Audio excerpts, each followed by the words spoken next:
Alléluia. Gloire à Dieu. Bienvenue au rendez-vous des vivants. Alléluia. Nous aurons une glorieuse semaine. Parce que notre Dieu est vivant. Lisons Jean chapitre 11, versets 25 à 26. En cette première soirée, nous allons parler de l'ultime poursuite. C'est notre titre ce soir. Le thème du séminaire, c'est quoi? Ah bon? Oui, évidemment. Donc, le thème, c'est l'apport de la résurrection à l'œuvre de la croix. Il y a un écho. Et ce soir, nous allons parler de l'ultime poursuite. Commençons par Jean chapitre 11, 25 à 26. Jésus lui dit, il nous dit ce soir, « Je suis la résurrection et la vie. Je suis la résurrection et la vie. Celui qui croit en moi vivra, quand même il serait mort. Quiconque vit et croit en moi ne mourra comment? Crois-tu cela? Crois-tu cela? Philippiens chapitre 3, 7 à 11.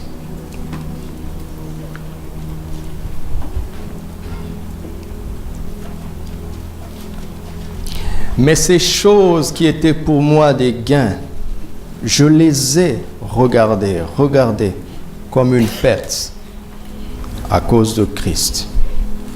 Et même je regarde toutes choses comme une perte à cause de l'excellence de la connaissance de Jésus-Christ mon Seigneur. Enlevez-moi l'écho, s'il vous plaît. À cause de l'excellence de la connaissance de Jésus-Christ mon Seigneur, pour lequel j'ai renoncé à tout. Et je les regarde comme de la boue, afin de gagner Christ et d'être trouvé en lui, non avec ma justice, celle qui vient de la loi, mais avec celle qui s'obtient par la foi en Christ. La justice qui vient de Dieu par la foi, afin de connaître Christ et la puissance de sa résurrection et la communion de ses souffrances, en devenant conforme à lui dans sa mort pour parvenir, si je puis, à la résurrection d'entre les morts. Amen. Alléluia. Nous voyons ce que Paul poursuivait ici.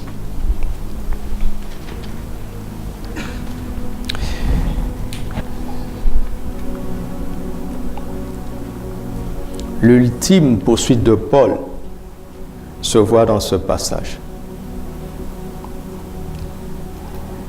Et mon titre ne dit pas l'ultime poursuite de Paul, parce que cela devrait être la poursuite de chacun d'entre nous. Alléluia. C'est la parole de Dieu, vous savez. Nous lisons Philippiens 3 comme la parole de Dieu. C'était la prière de Paul. C'est devenu la parole de Dieu. Le Saint-Esprit a jugé bon de faire de ceci la parole de Dieu. Vous comprenez? C'était certainement des paroles qui étaient inspirées par le Saint-Esprit et qui ont été prononcées par un homme qui était soumis à l'Esprit de Dieu. Et ces paroles sont devenues la parole de Dieu. Donc Philippiens 3 devrait être la poursuite de chacun d'entre nous. Alléluia. Chacun d'entre nous a des choses qui avaient de la valeur à ses yeux. Seigneur, aide les frères à vaincre cet écho.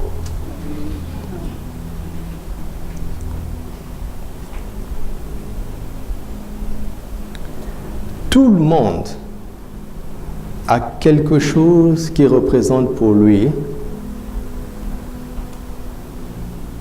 un élément important.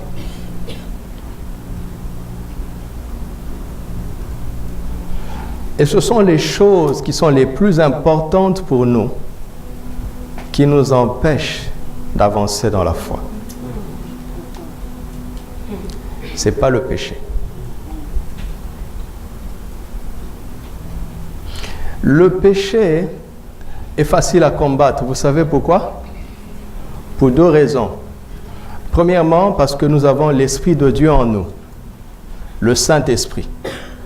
C'est par sa force seule que nous pouvons vaincre le péché. Alléluia. C'est un combat perdu d'avance que de vouloir vaincre le péché par ses propres forces. Mais avec le Saint-Esprit, en comptant sur le Saint-Esprit, vaincre le péché devient un jeu d'enfant. Je pèse bien mes mots. Ça devient un jeu d'enfant. Il y a quelqu'un qui croit à ça ce soir? On est faible que dans la mesure où l'on ne compte pas sur le Saint-Esprit.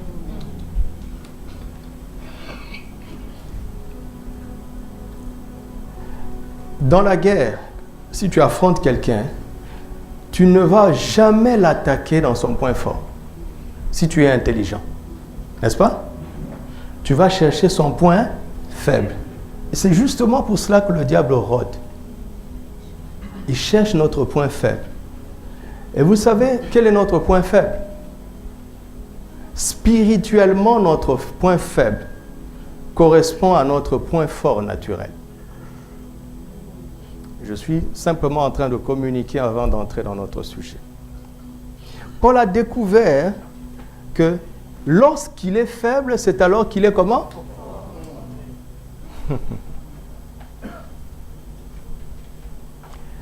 Écoutez-moi. Toute personne qui est née de nouveau a le Saint-Esprit en lui. L'esprit de sainteté. La sainteté même de Dieu devient sa nature. La force avec laquelle Christ a été tenté en toutes choses. Vous entendez? Christ a été tenté en toutes choses. Personne un jour se lèvera à la fin et dira à Jésus, cette tentation-là, tu ne l'as pas connue. Toute tentation imaginable ou inimaginable a sollicité Jésus. Et la Bible dit, il a été tenté comme nous en toutes choses sans jamais commettre de péché. Pourquoi? Parce que Jésus était à 1000% dépendant du Saint-Esprit. Nous sommes faibles que dans la mesure où nous ne dépendons pas du Saint-Esprit. Et justement, nous ne dépendons pas du Saint-Esprit parce que dans ce domaine-là, nous pensons être capables. Vous m'entendez? Donc, je disais que le péché est facile à vaincre. Pourquoi? Parce qu'on a le Saint-Esprit premièrement, on a la vie de Dieu en nous, on a la nature de Dieu et la capacité de Dieu d'être saint. Deuxièmement, le péché est facile à vaincre parce que c'est facile à discerner que c'est mal. Mais croyez-moi, les choses qui ont de la valeur à nos yeux, nous ne savons pas toujours si elles sont mauvaises ou pas. Et comme ce n'est pas facile à discerner, nous allons les chérir parce que, comme ce n'est pas le mal, lorsque vous lisez Philippiens 3, ce n'était pas mauvais d'être juif, n'est-ce pas? Est-ce un péché d'être juif? Au contraire, c'est une faveur extraordinaire. Ce n'était pas un péché d'être de la tribu de Benjamin, n'est-ce pas? Ce n'était pas a priori, vous voyez, j'ajoute a priori, ce n'était pas a priori un péché d'être pharisien, parce que le pharisien était un étudiant des Écritures. Mais ces trois choses sont devenues un péché quand Paul se rend compte que dans sa marche avec Christ, ces choses étaient devenues des sujets de fierté. Justement, les choses qui ne peuvent pas être taxées de prime abord comme étant un péché ou bien le mal, peuvent devenir un danger dans notre marche chrétienne, dans la mesure où elles deviennent notre fierté, une fierté plus grande que d'être en Christ. Ça peut être ton diplôme d'ingénieur ou de médecin. Ça peut être ton éloquence, tu parles bien. Et quand il s'agit de rendre témoignage de Jésus, toi tu trouves les bons mots. Et l'autre frère n'arrive même pas à aligner 3 phrases. Parler bien français, est-ce mal? Mais si ça devient ton sujet de fierté, voilà le problème. Ça devient un frein dans la marche chrétienne. Ça peut être les talents que vous avez.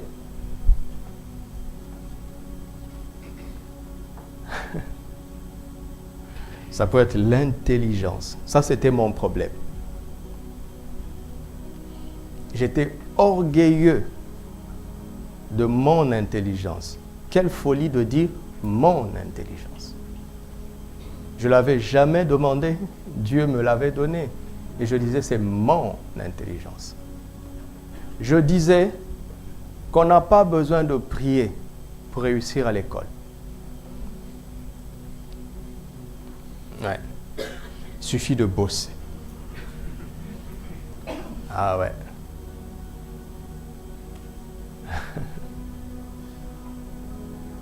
Pourtant, être intelligent, c'est bien. Mais toute chose qui devient pour toi un sujet de gloire plus important que Jésus, ça devient un piège dans la croissance, dans la marche avec Christ. Alléluia. Alléluia. Vous savez, ça peut même être ton bon témoignage. Ta bonne réputation.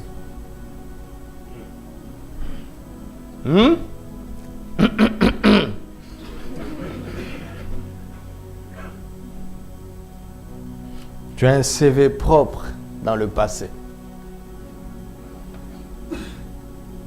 Nous sommes tous en Christ, mais on a des CV passés différents. Et quand tu regardes le CV de l'autre, tu dis, lui, il ne peut pas devenir pasteur. Avec toutes les preuves qui sont dans le passé, si Dieu doit choisir un seul homme, et il ne répond pas. C'est pour ça que Dieu a fait d'un criminel le plus grand des apôtres. Un criminel. Un Ben Laden.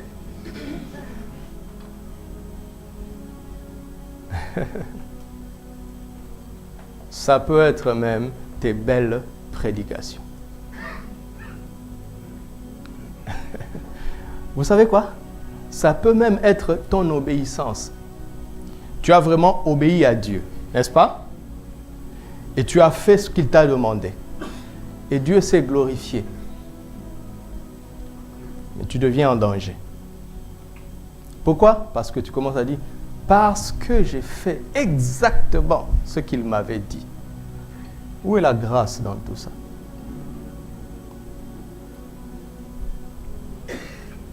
On dit, mais pasteur, tu nous embrouilles. Tu nous encourages à avoir un bon témoignage, à honorer Dieu, à craindre Dieu. Et tu viens tout juste de casser tout ça. J'ai dit, oui, j'ai bien cassé ça.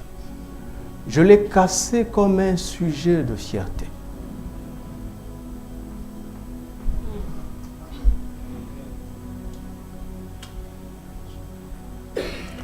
Pour aller loin avec Christ, si tu ne suis pas les Écritures, ça devient quelque chose de compliqué. Pas vrai? Mais les prédicateurs nous balancent. Parfois, ils emmènent un sujet comme ça. Il dit ça à fond. Et demain, il dit un sujet, il va à l'autre extrême à fond. C'est difficile. Comment on fait? C'est difficile tant qu'on ne s'appuie pas sur les Écritures. Et qu'on se fixe plusieurs bonnes idées qui viennent pourtant de la Bible. Mais attention, parce qu'on court le risque d'être conduit par les bonnes idées et plus par les Écritures. Alléluia. Amen. Et ces choses qui étaient pour lui des gains, il les a regardées comme une perte. À cause de qui? De Christ. On dit bravo Paul, bravo. Il dit attention, c'est pas fini. Il dit et même je considère toutes choses comme des pertes. Comment? À cause, pas de Christ, mais de l'excellence de la connaissance de Christ. Il passe à la deuxième vitesse.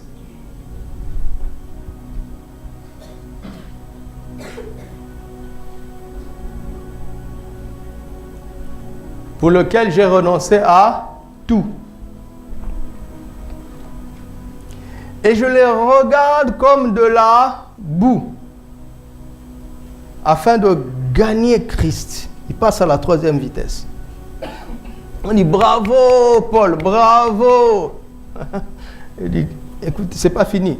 Et d'être trouvé en lui, non avec ma justice, celle qui vient de la loi, mais avec celle qui s'obtient par la foi en Christ, la justice qui vient de Dieu par la foi. Si on ne comprend pas bien, on peut commettre l'erreur de penser que jusque-là, Paul n'a pas connu la justification par la foi.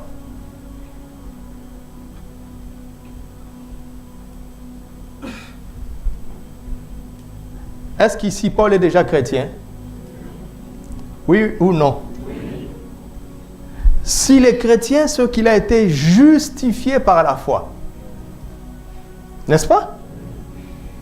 Pourquoi cherche-t-il à obtenir ce qu'il avait déjà eu? Parce que dans la marche avec Christ, la première chose, c'est que l'ennemi, le monde, la chair, vont nous pousser à désobéir à Dieu, vont nous pousser au péché. Mais quand on a dépassé ça, Satan va utiliser la ruse pour nous pousser au mérite. Une manière subtile de nous ramener à la loi. Alors il fallait en permanence que Paul fasse une mise à jour et de se dire à lui-même que Dieu l'approuve simplement par la foi. Il n'y a aucun mérite à cela. Alléluia. Un jour, je parlais avec un frère qui m'était proche à l'époque. Un garçon zélé dans l'œuvre de Dieu. Zélé, un bon garçon. Un bon garçon, un garçon sérieux dans la vie. Et il est passé par un certain temps difficile. Et pendant ce temps, ils étaient en train de préparer, on appelait ça une action évangélique. Un peu comme le concert que vous avez eu dernièrement. Comment c'était? Vous ne m'avez pas invité. Non. Et le matin, ils se sont rendus compte qu'il y avait un problème avec les instruments. Bon, bref, je ne connais pas les détails, donc pour ne pas dire de fausseté, je m'arrête là. Et que la situation s'est faite telle qu'ils avaient besoin d'argent d'urgence. Et c'est le même jour où son père lui a envoyé de l'argent après plusieurs mois sans l'aider. Et le montant correspondait exactement à ce qu'il fallait pour sauver l'action évangélique. Devinez ce qu'il a fait. Qu'est-ce qu'il a fait? Il a fait quoi? Exactement. Il a tout pris et il a donné à l'œuvre de Dieu. Le lendemain, on lui a offert un ordinateur. Et il a pris la parole et dit, c'est à cause de ce que j'avais fait que Dieu m'a récompensé. Vous êtes troublés, hein? Si Dieu doit attendre, c'est quoi la suite? Pourquoi vous riez? J'allais dire quoi? Il y a une connexion Wi-Fi au début, très très bien. Que Dieu vous bénisse. Alors la question c'est, où est la place du don? Où est la place des dîmes? Où est la place des semences? Ça a toute sa place. Comme des actes de reconnaissance, des actes de foi et de témoignage d'amour. Amen. Si tu n'entres pas dans cette dimension de la foi, tu t'essouffleras sur la route. Si tes semences sont des échanges, tes dîmes sont des échanges, tu t'essouffleras sur la route. Je te promets que tu vas t'essouffler. Mais attention, nous devons être scripturaires. Dieu a promis que si on le met à l'épreuve, n'est-ce pas? Dans les dîmes et les offrandes, il ouvrirait les écluses des cieux. Dieu l'a promis. Donc, qu'est-ce que je fais dans la vie chrétienne? J'obéis à la parole de Dieu. Mais après avoir obéi, je veille à ne pas m'appuyer sur mon obéissance pour réussir. Alléluia. Bon, ça c'est un autre sujet. Mais j'ai senti dans mon esprit qu'il fallait que je le dise. Bravo Paul jusque-là. Il dit non. Vous savez, pour abandonner quelque chose, il faut poursuivre autre chose.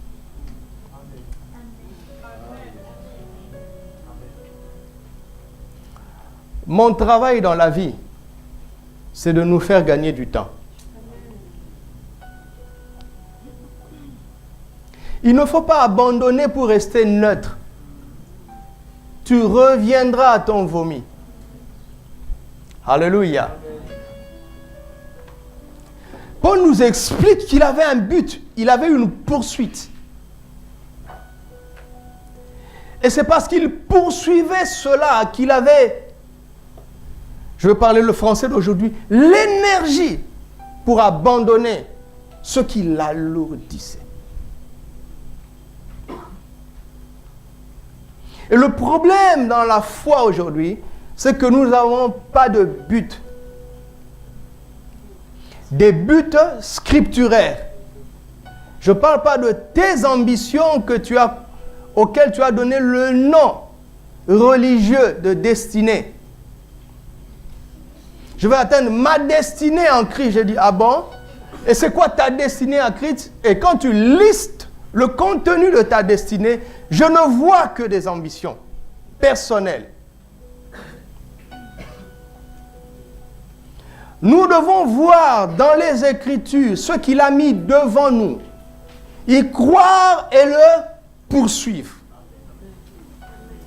C'est là que tu sais que tu ne te trompes pas. Parce que envisager d'avoir beaucoup d'argent peut être bien pour tel et mal pour l'autre. Mais aujourd'hui, on a envoyé ça à l'église pour tout le monde. Vous savez, s'il vous plaît, Dieu a besoin d'argent, s'il vous plaît. On a des prédicateurs mendiants. S'il vous plaît, aidez Dieu, il souffre, il est limité. Ayez la foi pour avoir beaucoup d'argent parce que Dieu ne s'en sortira pas sans vous. On a réécrit Jean 15. Jésus a dit, sans moi, vous ne pouvez rien faire. Il n'a pas dit l'inverse. Vous m'entendez? Et on voit des messages qui sont en fait inspirés par la cupidité. Et ça appâte les gens qui sont pleins de cupidité. Et ils maquillent ça par la soi-disant libéralité. Oh pasteur, moi je veux être riche pour financer la mission. Non. Non. Dieu n'a jamais demandé à ce qu'on soit riche pour financer la mission. Il a demandé à chacun de donner selon ses moyens. Parce qu'il est celui qui multiplie. Vous imaginez ce jour-là, si dans la foule, le jeune homme avait dit, je n'ai que 5 pains et 2 poissons, ce n'est pas assez. Il faut que j'ai une industrie de pêche et une boulangerie extraordinaire pour nourrir la foule. On allait attendre combien de temps? Quelqu'un m'entend? L'œuvre de Dieu ne va manquer de rien. Si tu donnes ton 5 dirhams, ton 10 dirhams, ton 15 dirhams, et ton 10 000 dirhams, ton 15 000 dirhams, ton 100 000 dirhams. Si tu dis, je veux avoir beaucoup d'argent pour financer la mission, je comprends tout de suite que maintenant tu ne donnes pas. Je viens de vous livrer un secret. Comment je découvre les gens. Mais je vais trouver autre chose. Je vous connais. Tu sais, je vous dis ça souvent, quand tu es plein de la parole, tu ne deviens pas prophète. Non. Parce qu'on ne choisit pas de devenir prophète. Le ministère, c'est Dieu qui le donne. On n'a jamais dit d'aspirer à un ministère. Aspire au don. Tu as beau aspirer à un ministère, si ce n'est pas ton appel, si tu n'es pas né pour ça, Dieu ne t'y établira jamais. Mais quand on est rempli de la parole, on devient prophétique. Amen. On voit... Ta sensibilité spirituelle est tellement aiguisée que tu entends ce que les gens ne disent pas. Au-delà de leurs mots, tu entends le cœur.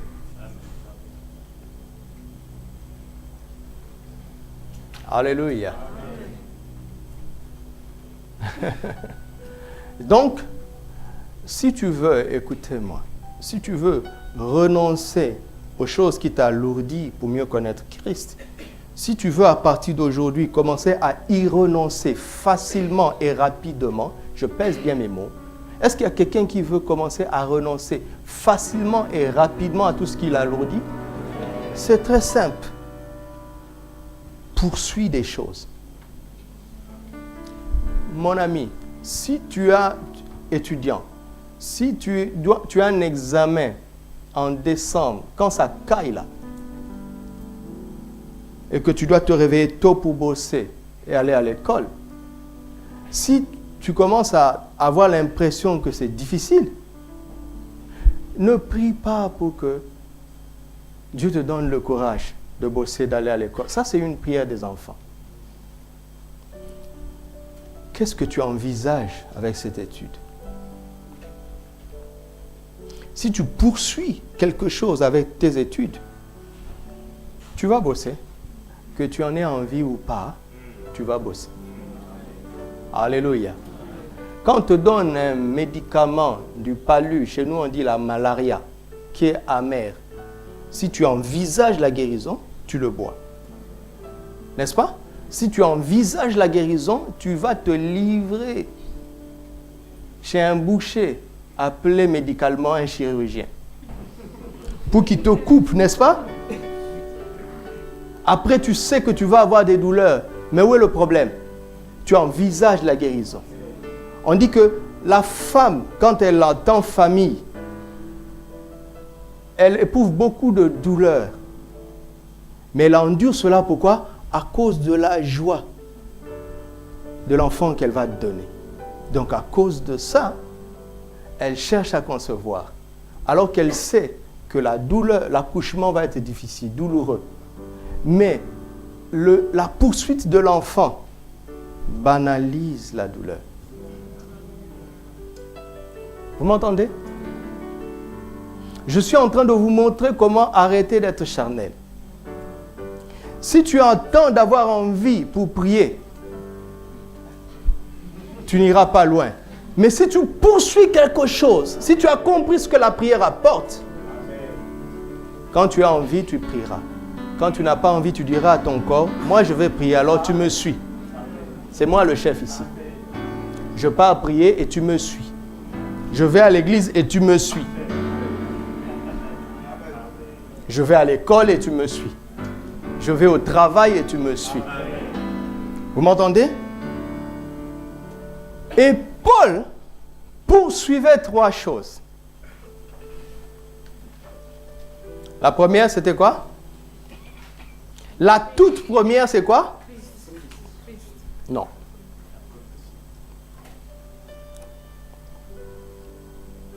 Afin de connaître Christ, pourquoi je dis non? Parce que connaître Christ, il a déjà dit ça en amont. La connaissance de Christ est une excellente connaissance de Christ. Il faut nous habituer au langage de Paul. Comme il a ouvert une parenthèse du combat de la foi, là, qui le ramène à la loi, la tendance que vous avez vue dans le verset qui précède, il faut comprendre le langage.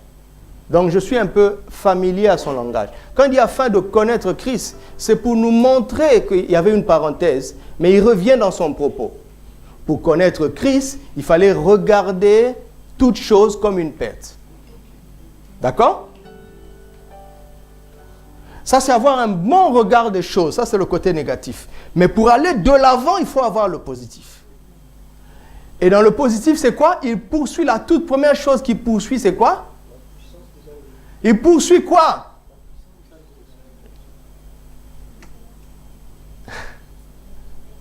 Eh bien, j'attends que vous trouviez.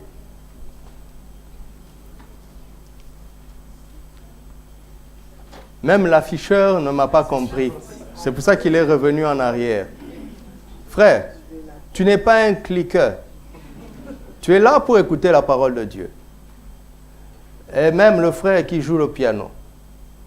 Tu n'es pas là pour jouer au piano seulement. Tu es là pour écouter la parole de Dieu.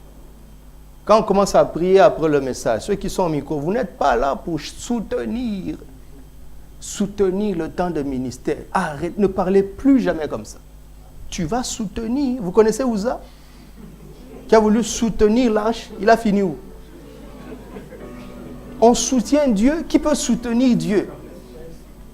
Lui-même, il soutient toutes choses par sa parole puissante. Il n'a pas dit il soutient toutes choses par ses serviteurs. Ça va t'écraser. Et même nous qui sommes dans le ministère. Vous pensez que moi je peux vous porter là? Pasteur Alette peut vous porter? Les pasteurs et les anciens qui sont là peuvent vous porter? Mais ils vont cramer. Ils vont déprimer. Moi je ne soutiens pas cette église. Hein? Je soutiens personne. Je ne m'amuse pas. Même ma femme, je ne la soutiens pas. Mais elle est là pour vous. Je ne la soutiens pas. Hein? Quand on me pose une question, je donne ma première réponse. Je vois que ça ne suffit pas. Je vais vite prier. Aide-moi, Seigneur. Ça marche toujours. Qu'est-ce que j'ai aujourd'hui? Donc, je vois si tu comprends par ta manière de me suivre. Si tu ne peux pas faire les deux, arrête ce ministère. Fais autre chose.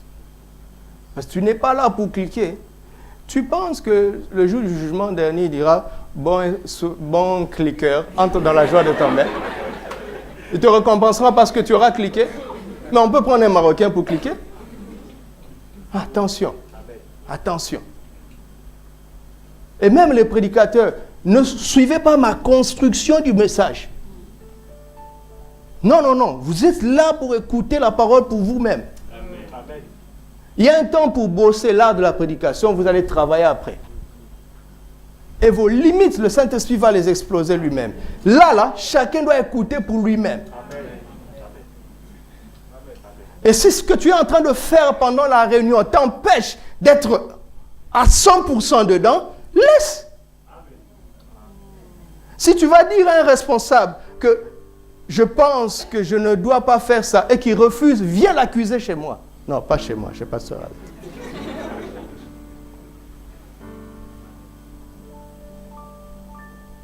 C'est comme ça qu'on ira de l'avant. C'est comme ça qu'on se rendra utile pour Dieu tout en étant béni nous-mêmes.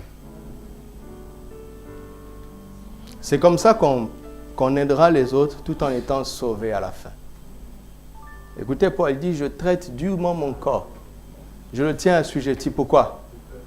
De peur qu'après avoir prêché aux autres, je ne sois rejeté. Est-ce que vous savez que Dieu est capable de te rejeter tout en te disant merci parce que celui-là est dedans grâce à toi, mais bye bye. Mais Dieu est comme ça. Pourquoi Dieu est comme ça? Parce que s'il n'y avait pas sa grâce, qui peut faire quelque chose? En réalité, tout ce que nous faisons, c'est sa grâce.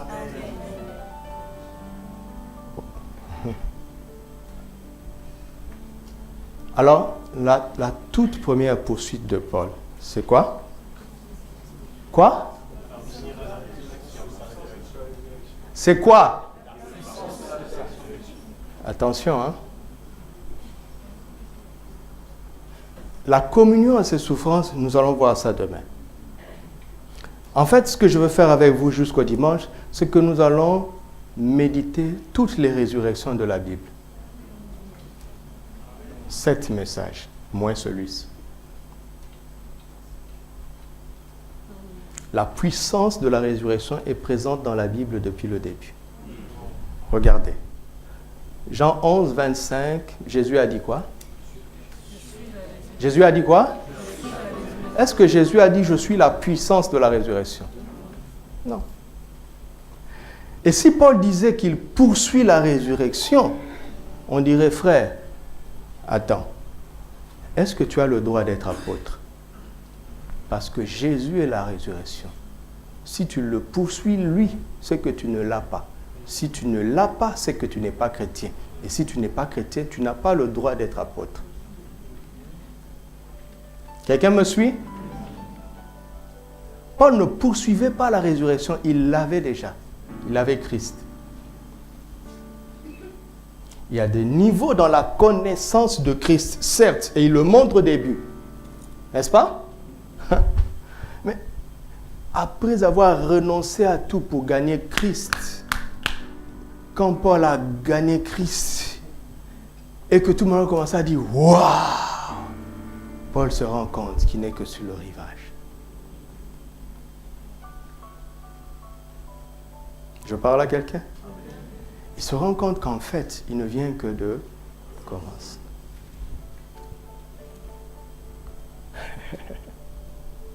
Waouh! Alors il dit, ok, courage mon ami. Deuxième round. Et là maintenant, il a Christ qui est la résurrection. N'est-ce pas? Maintenant, il poursuit quoi? La puissance de la résurrection, c'est-à-dire quoi?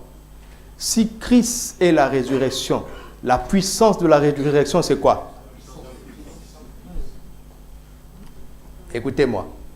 Si Christ est la résurrection, la puissance de la résurrection, c'est quoi?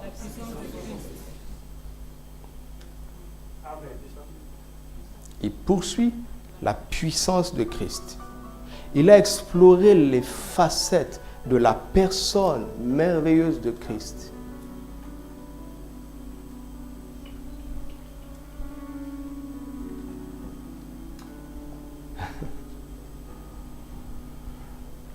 Elle dit quoi? Paul, ici, il avait déjà expérimenté la puissance. Vous savez quoi? Il y a puissance et puissance. Ce n'est pas n'importe quelle puissance. Paul ne poursuit pas la puissance de guérir les malades. Il ne poursuit pas la puissance de convaincre les gens.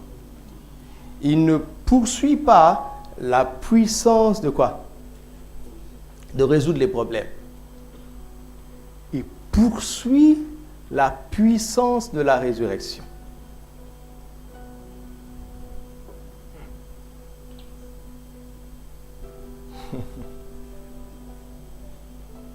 Seigneur, aide-moi. Aide-moi. Aide-moi à transmettre ce que tu m'as appris.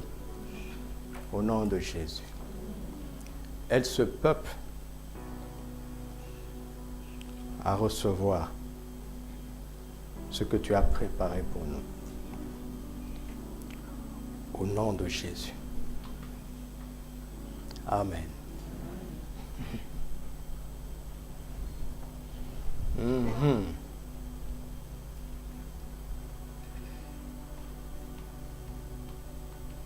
Nous allons lire un certain nombre de choses et ça va nous ouvrir l'esprit pour nous aider. Lisons Hébreux 6, 1 et 2. Merci. Notez, parce que je vais aller vite. Notez les références. C'est pourquoi, laissant les éléments de la parole de Christ, tendant à ce qui est parfait, sans poser de nouveau le fondement. Il parle des fondements, les choses élémentaires de la foi. Il dit, nous allons tendre vers ce qui est parfait. Mais attention, cela ne nous donne pas le droit de négliger les fondements. D'accord? Et il cite les éléments de ce fondement. 1, le renoncement aux œuvres mortes. La foi en Dieu. 3, la doctrine des baptêmes. 4, l'imposition des mains. 5, la résurrection des morts. Et 6, le jugement éternel. La résurrection des morts. Retenez ça. 1 Corinthiens 15. Nous allons faire une longue lecture. 1 Corinthiens 15 de 1 à 21. Merci. Je vous rappelle, frères, l'évangile que je vous ai annoncé, que vous avez reçu, dans lequel vous avez persévéré, et par lequel vous êtes sauvés, si vous le retenez tel que je vous l'ai annoncé. Autrement, vous auriez cru en vain. Je vous ai enseigné, avant tout, comme je l'avais aussi reçu, que Christ est mort pour nos péchés, selon les Écritures, pas selon les idées que nous nous faisons, pas selon les idées des prédicateurs. Vous m'entendez?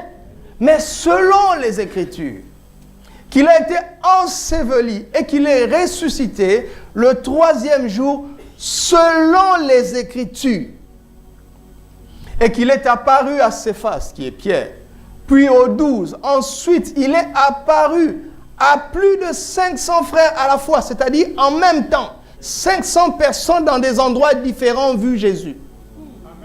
Amen. En même temps. Ça, c'est la gloire du ressuscité. Et il y a une puissance derrière ça.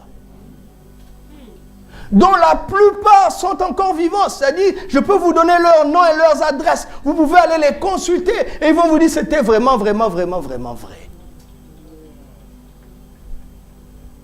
Mais quelques-uns sont morts. Ensuite, il est apparu à Jacques, puis à tous les apôtres.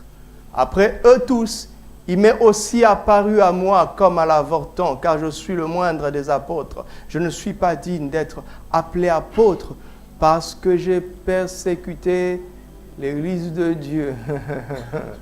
Par la grâce de Dieu, n'oublie pas la grâce.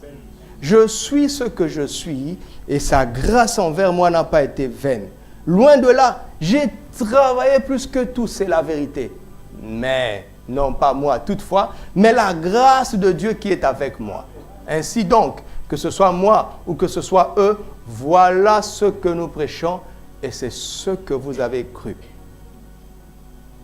Or, si l'on prêche, écoutez, c'est là où ça devient intéressant. Or, si l'on prêche que Christ est ressuscité des morts, comment quelques-uns parmi vous disent-ils qu'il n'y a point de résurrection des morts? S'il n'y a pas de résurrection des morts, Christ non plus n'est pas ressuscité.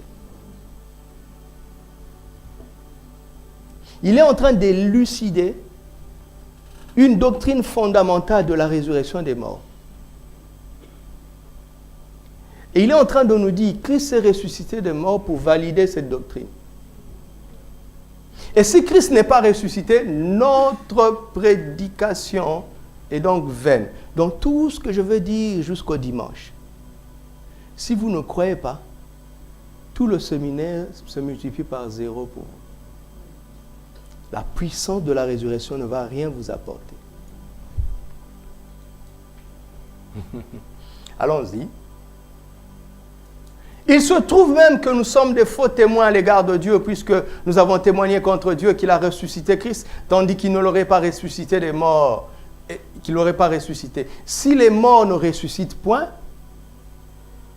car si les morts ne ressuscitent point, Christ non plus n'est pas ressuscité.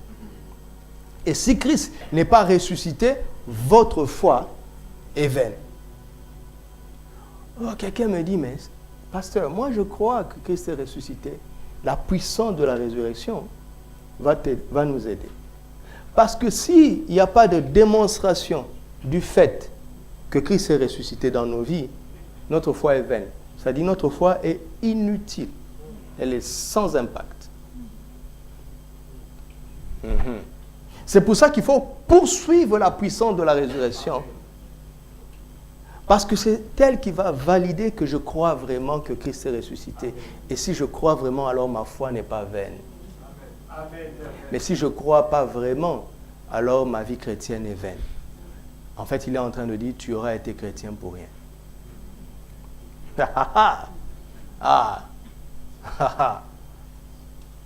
Et par conséquent aussi, ceux qui sont morts en Christ sont perdus. Si, écoutez, si c'est dans cette vie seulement que nous espérons en Christ, nous sommes les plus malheureux de tous les hommes. Pourquoi il dit ça? Parce que, à la croix, j'ai été guéri de mes maladies. C'est pour la terre. Au ciel, on n'aura pas besoin de guérison. Vous savez ça, non? À la croix, il s'est fait pauvre, afin que par sa pauvreté, je sois enrichi. Tu fais bien de croire ça. Tu devrais continuer à le croire. Mais c'est pour la terre. Au ciel, on en aura. Donc, il est en train de dire, si tu te concentres que sur la croix, tu peux espérer un Christ que pour la terre.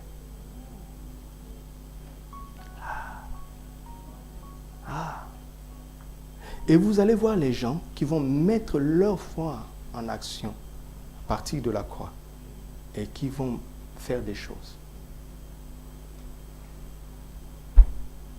Continuons. Mais maintenant, Christ est ressuscité des morts. Il est les prémices de ceux qui sont morts. Car puisque la mort est venue par un homme, c'est aussi par un homme qu'est venue la résurrection des morts. Et comme tous meurent en Adam, de même aussi, tous revivront en Christ. Amen. C'est ça la doctrine de la résurrection des morts.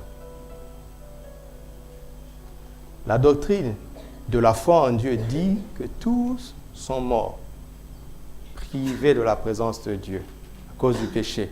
Pour être rétabli, il faut simplement croire. Ça, c'est la doctrine de la foi. La doctrine de la résurrection est en train de nous dire, Christ n'est pas que mort. Il est aussi ressuscité. Tous sont morts en Adam, tous ressusciteront en Christ. Romains 4, saute le passage de Romains 3, lisons plutôt Romains 4, 24 à 25, qui est un passage étonnant. Je suis en train de lire des passages sur la résurrection parce que c'est sur ces passages que nous allons nous appuyer pour commencer notre poursuite, d'accord, de la puissance de la résurrection. Alléluia. Et c'est très important ce que je suis en train de faire. Regardez Romains 4, 24 à 25, il dit, « C'est encore à cause de nous à qui cela sera imputé, à nous qui croyons en celui qui a ressuscité des morts, Jésus-Christ, notre Seigneur. » Écoutez, « lequel a été livré pour et ressuscité pour lequel a été livré pour et ressuscité pour lequel a été livré pour et ressuscité pour. Il est en train de faire une distinction entre la croix et la résurrection. La croix a la puissance d'absoudre nos offenses. D'accord? D'annuler, d'anéantir, d'effacer nos offenses. Elle s'arrête là. Qu'est-ce qui nous positionne dans la justification? Regarde, comment je vais faire. Si tu as une dette, ok? Si tu as une dette, ne serait-ce pas parce que tu manques? Hein?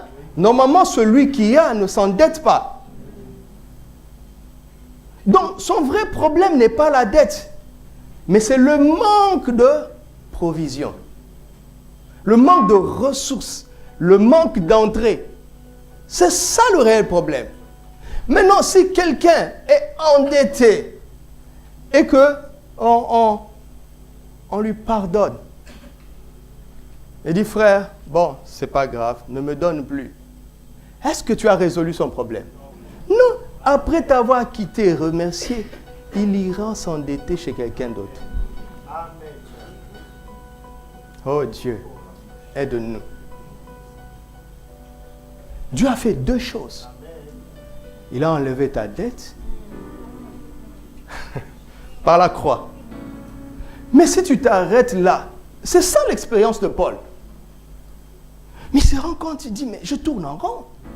Il y a quelque chose que je n'ai pas encore compris, Seigneur.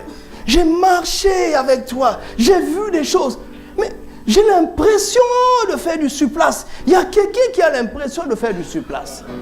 Victoire, défaite, haut et bas, haut et bas. Un pas en avant, deux pas en arrière. Trois pas en avant pour rattraper, deux pas en arrière. Il y a quelque chose qui ne va pas.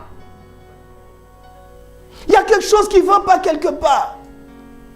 Seigneur, je suis tombé encore, pardonne-moi. Dieu te pardonne, tu es vraiment apaisé. Tu sens vraiment que Dieu t'a pardonné. Et parce que tu es touché par la bonté de Dieu, tu te retiens. Tu tiens 3 semaines. Parce que, non, tu dis, non, Dieu est trop bon. Je ne veux pas abuser. Tu es vraiment sincère. Mais après, tu tombes encore. La première fois, tu étais rapide à te repentir. Mais la deuxième fois, au lieu de te repentir simplement, tu commences à promettre. Tu ajoutes une promesse. Seigneur, pardonne-moi cette fois-ci. Et je te promets qu'il dit, arrête. Ne t'appuie pas sur tes promesses. Regarde à Jésus. Parce que Dieu te pardonnera toujours. Mais pour Dieu, il te pardonne parce qu'il regarde à la croix. Mais comme toi, tu as ajouté, écoutez-moi, tu as ajouté quelque chose à la croix, ça commence à alourdir ta marche. Donc tu deviens de moins en moins rapide à te repentir. C'est comme ça qu'on se refroidit, qu'on s'éloigne et qu'un jour on dit, ah là, Dieu ne me pardonnera pas. Qui t'a dit que Dieu ne te pardonnera pas? C'est lui qui a dit qu'il faut, on doit pardonner 77 fois, 7 fois en un jour.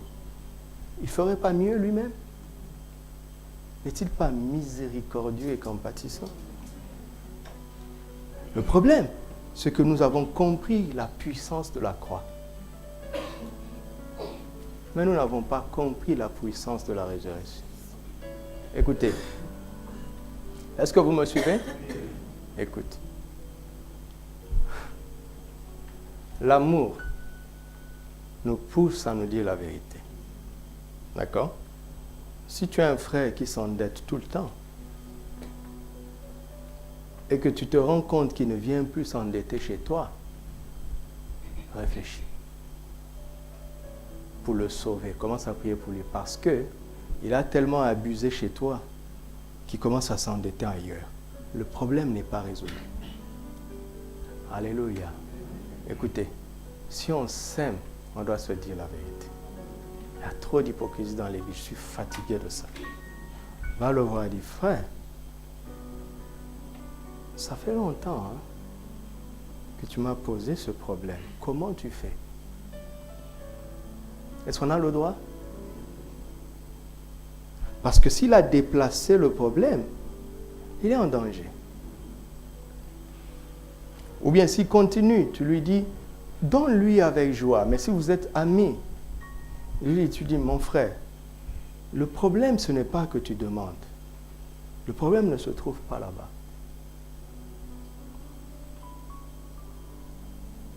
Je fais ça tout le temps avec les frères qui ont parlé, ceux qui m'approchent un peu. Je fais ça tout le temps avec eux.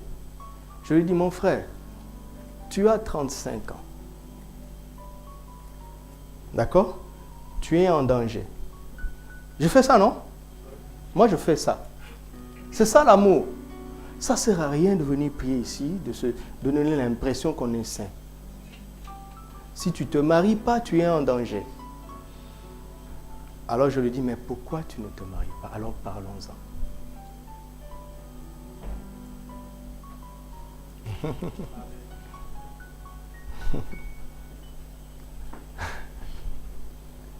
Si on ne cherche pas à expérimenter la puissance de la résurrection, on n'atteindra pas les sommets de Sion. Nous sortirons des profondeurs, la puissance de la croix va toujours nous ramener au point zéro. Ou bien aux bonnes choses de la terre. Alléluia. Amen. C'est un passage puissant. Continuons la lecture. Le passage suivant. Hébreux 2, 14 à 15. 14. Hébreux 2 d'abord, mon frère. Ah non, tu as raison. Hébreux 9. Merci. 15 à 18. Et c'est pour cela qu'il est le médiateur d'une alliance, afin que la mort étant intervenue pour le rachat des transgressions commises sous la première alliance, ceux qui ont été appelés reçoivent l'héritage éternel qui leur a été promis. Car là où il y a un testament, il est nécessaire que quoi?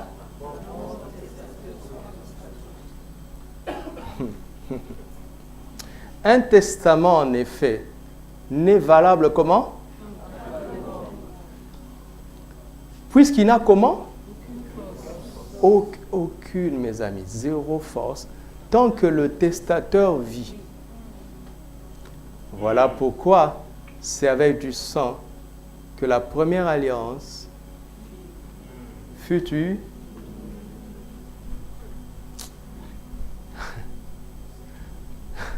j'aurais aimé vous avoir pendant 5 heures. Mais nous allons lire ces versets et je vais continuer demain. Jésus est mort pourquoi? Hein? Il est mort pourquoi?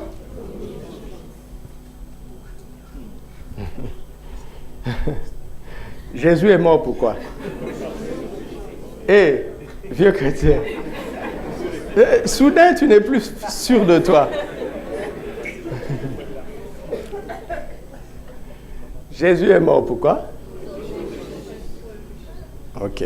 Conformément à Hébreux 9, Jésus est mort pourquoi? Pourquoi? Parce qu'il a écrit un testament. Et il a dit, vivement ma mort, pour qu'il prenne part. Pourquoi? Parce que tant qu'il n'est pas mort, son testament n'a aucune force. Qu'est-ce que cela veut dire? Cela veut dire que le diable peut dire, je sais que tu veux ça pour eux. Je sais que c'est écrit, mais moi je ne veux pas. C'est illégal que tu transposes ta volonté sur sa vie. C'est illégal. Alors qu'est-ce que Jésus a dit? Dans ce cas, mourons donc.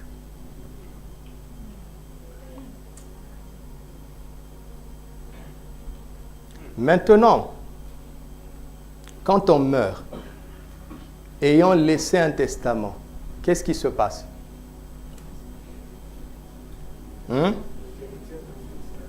Et à quelqu'un mandaté par la loi, qui s'appelle l'exécuteur testamentaire, qui a l'autorité d'appliquer les dernières volontés du défunt.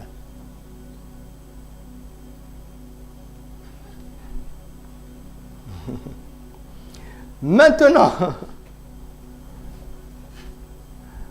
admettons que ce frère est un homme immensément riche. Lève-toi.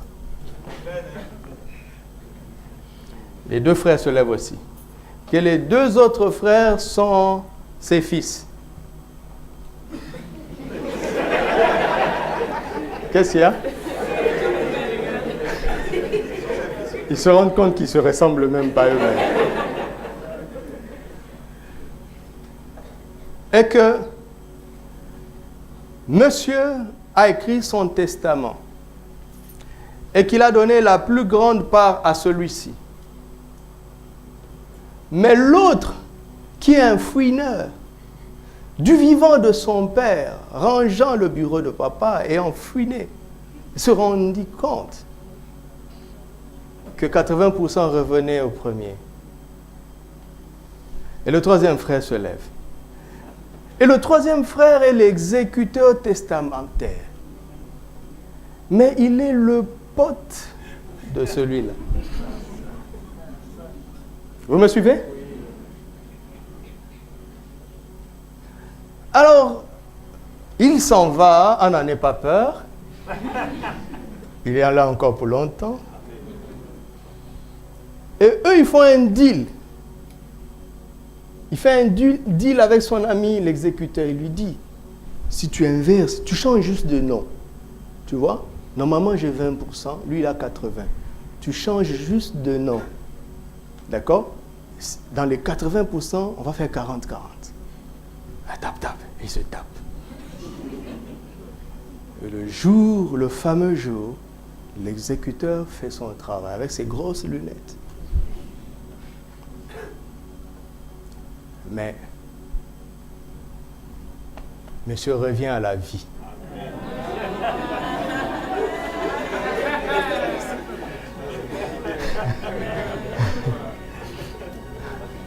Regardez, il y a deux forces dans ce qui se passe. C'est que le testateur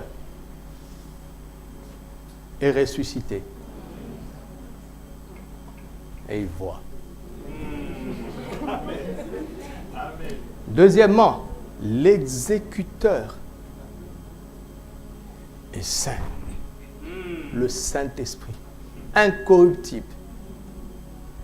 Et si tu veux lui faire une menace pour qu'il change, il est tout puissant. Donc ça veut dire que ce que Jésus a écrit pour toi, tu ne peux pas ne pas l'avoir.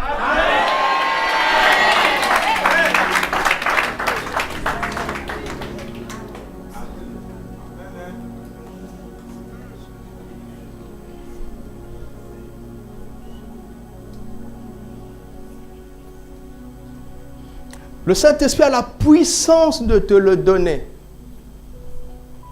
Mais si lui n'est pas mort, c'est illégal.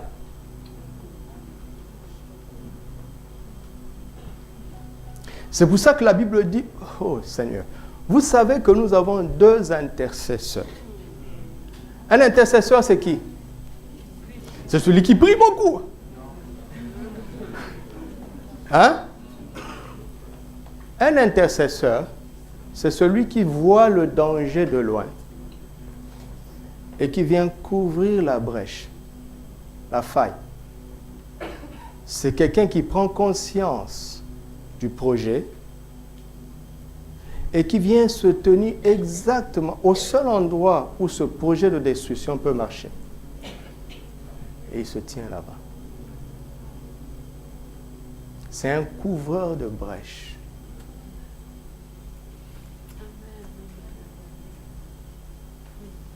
Deuxièmement, un intercesseur, c'est celui qui s'expose pour le bien de celui qui protège. Vous connaissez les gardes du corps?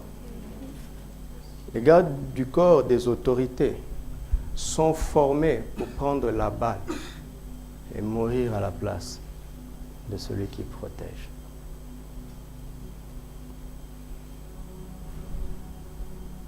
Et nous avons un intercesseur assis à la droite du Père, Jésus-Christ le juste. Et en même temps, sur terre, le Saint-Esprit lui-même intercède pour nous en notre faveur par des soupirs inexprimables. Qu'est-ce qui se passe? C'est-à-dire qu'au fond de nous, il nous pousse à prendre conscience de ce que le Testament a dit à notre sujet. Et au ciel, le testateur est en train de dire, papa, s'il se montre indigne de son héritage, j'ai payé pour ça. Le châtiment qui nous donne la paix est tombé sur qui? Sur lui. Et donc, il n'y a pas une seule raison possible de ne pas prendre possession de ton héritage, à moins que tu refuses d'y croire. Qui? Le diable, il aura affaire au Saint-Esprit. Ton péché, tu auras affaire à la grâce de Dieu. Parce que Christ est assis à la droite. Et lui, le juste à notre place. Maintenant, j'ai cité deux cas extrêmes. Le diable et le péché, n'est-ce pas? Maintenant, le reste, c'est quoi? Les sorciers? Les gouvernements? Le monde? Réveillez-vous un peu. Amen.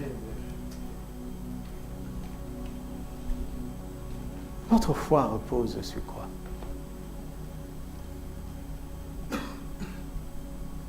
Nous allons lire deux autres passages et je vais m'arrêter là. Je n'avais pas prévu que la réunion se passe comme ça ce soir. Mais demain, on va chanter « Il est vivant ». Il y a l'onction sur cette chanson pour ce séminaire. Hébreux 2, est-ce que vous sentez que nous pouvons nous arrêter simplement à écouter la parole et à rentrer calmement à la maison? Vous sentez ça, non? Voilà. Hébreux 2, 14 à 15. Ainsi donc, puisque les enfants participent au sang et à la chair, c'est-à-dire la vie naturelle, il y a également participé. Dans quel but? Afin que par la mort, il fit quoi? Il anéantit quoi? Celui qui a la puissance de la mort, et il explique, c'est-à-dire qui? Et qu'il délivra tous ceux qui, par la crainte de la mort, étaient toute leur vie retenus retenus par le diable.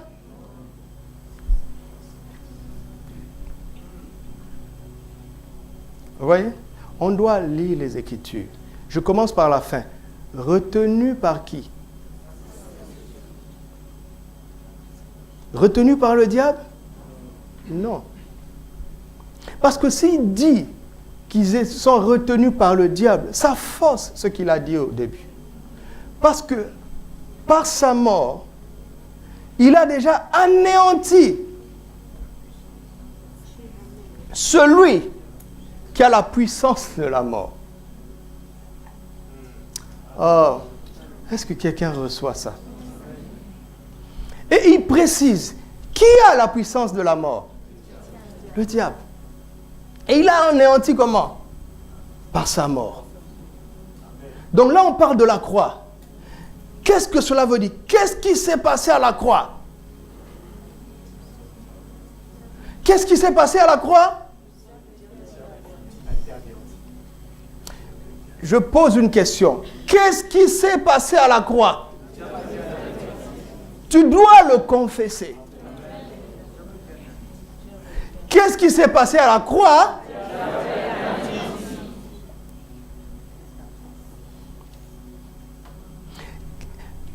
Une autre question.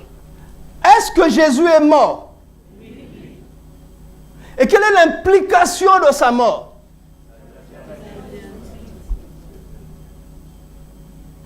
Est-ce que Jésus est mort? Donc le diable est comment? Nul. Écoutez, il y a une seule raison d'admettre que le diable soit encore fort. C'est de prétendre que Christ n'est pas mort. Est-ce qu'il y a quelqu'un ici? Est-ce qu'il y a une personne dans l'église du monde entier qui peut se lever et me dire que Christ n'est pas mort? Est-ce qu'il y a quelqu'un qui peut dire ça et qui se dise chrétien et qui appartient à l'église? Est-ce qu'il y en a un seul?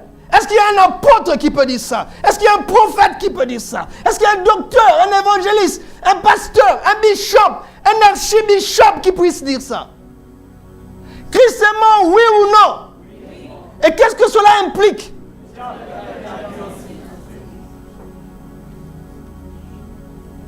Mais regardez.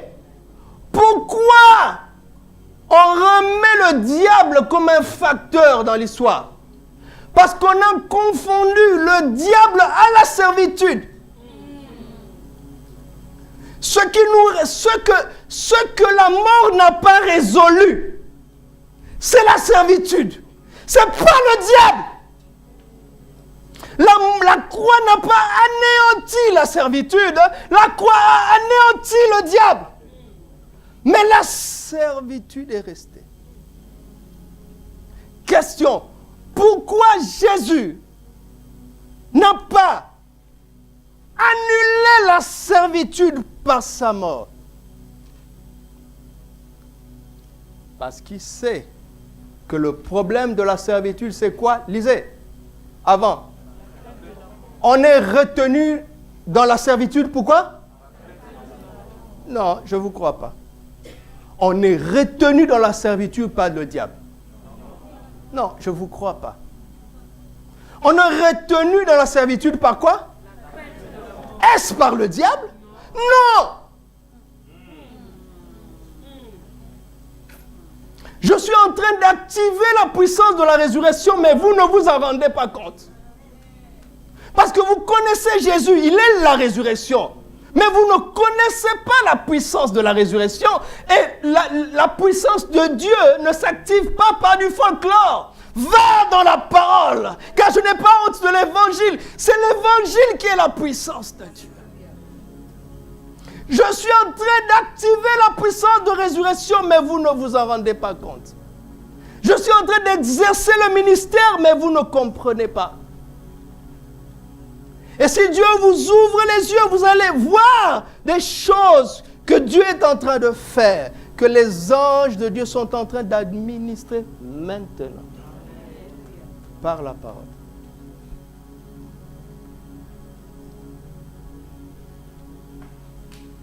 Notre problème, c'est quoi? La crainte de la mort. C'est tout. Question. Comment ne plus avoir peur de la mort? Vous êtes fatigué de mes questions?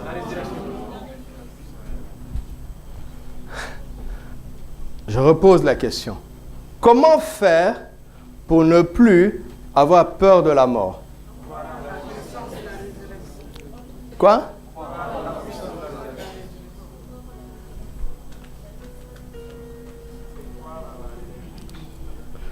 Comment faire pour ne plus avoir peur de la tuberculose? Hein? Il faut se vacciner. Comment faire pour ne plus avoir peur du froid? Comment faire pour ne plus avoir peur du manque?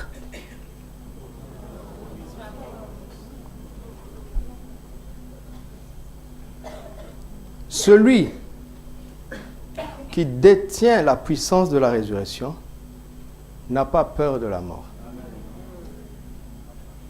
C'est étonnant comment les chrétiens ont peur de la mort. Mais ça ne m'étonne plus depuis quelques jours.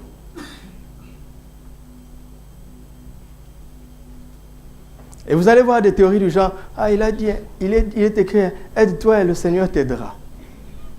En fait, c'est sa foi, c'est sa peur qu'il est en train d'exprimer. Oh non, il faut être prudent dans la vie. Vous savez, il faut être un peu sage. Il a peur, en fait. Mais oui, si tu n'as pas l'antidote, tu as raison d'avoir peur.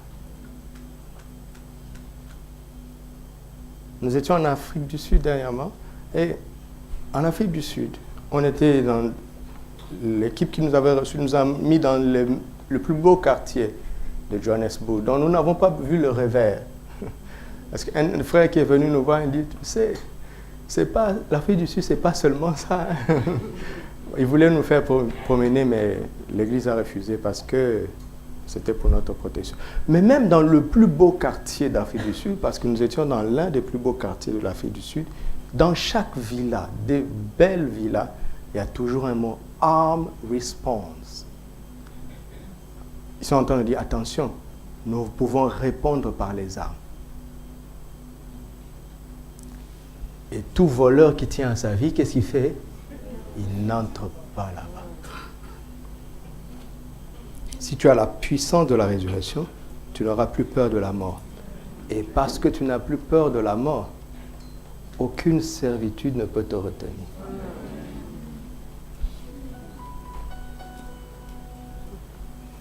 Vous m'entendez?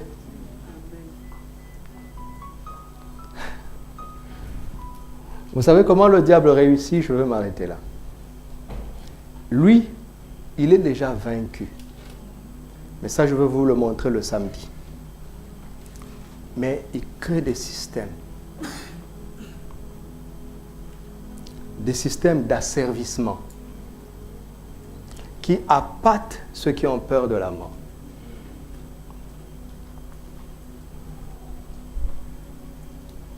Et pour ne pas avoir peur de la mort, qu'est-ce qu'il faut faire?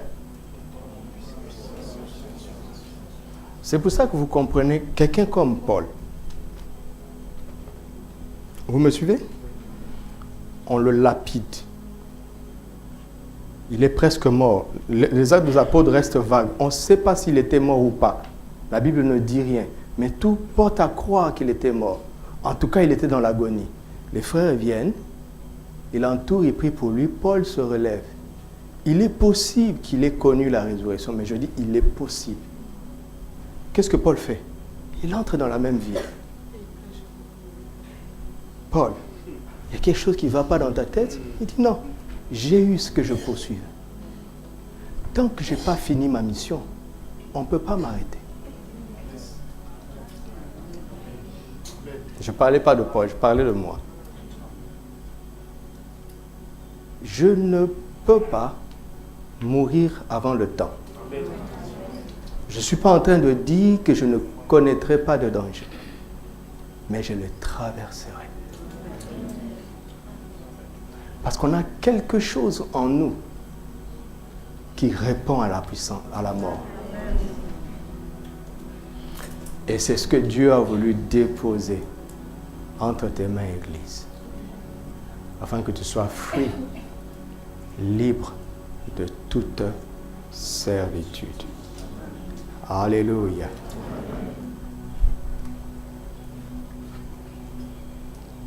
Ton problème, en tout cas si tu crois en l'œuvre de la croix, ton problème ce n'est pas le diable. Non. À moins que tu ne crois pas en l'œuvre de la croix. Mais si tu crois que Jésus est mort, le diable n'est plus ton problème. Mais il reste un problème.